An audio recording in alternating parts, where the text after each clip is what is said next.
हरिओम. ज्ञानेश्वरी अध्याय 18 ओवी 66 ते 70. दैशी कर्मे दुवाडे तया जन्मांतराची कडे दुर्मिळावे एवढे कर्मा माझी.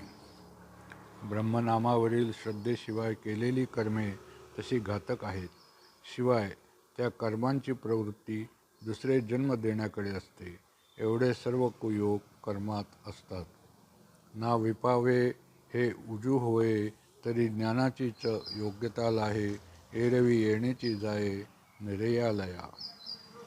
अथवा हे कर्म जर चुकून यथासांग झाले तर ते कर्म करणाराला ज्ञानाचीच योग्यता प्राप्त होते व कर्म नीट झाले नाही तर या कर्मानेच तो कर्म करणारा नरकाच्या घराला जातो.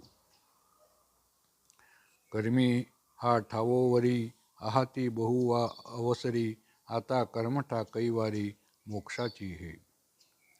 कर्मामध्ये इतक्या पुष्कळ अडचणी आहेत. असे जर आहे तर कर्मठाला मोक्षाकडे जाणे कुठून घडणार. तरी फिटो कर्माचा पांगू की जो अवघाची त्यागू आदरी जो अव्यंगू संन्यासू तो. तर आता कर्माचे हे दारिद्र्य नाहीसे हो व सर्व कर्मांचा त्याग केला जाओ आणि त्या दोषरहित संन्यासाचा स्वीकार केला जाओ. कर्मबाधेची कही जेथ भयाची गोष्टी नाही ते आत्मज्ञान जिही स्वाधीन होय.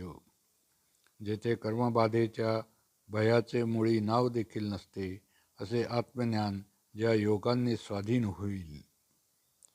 हरिओम.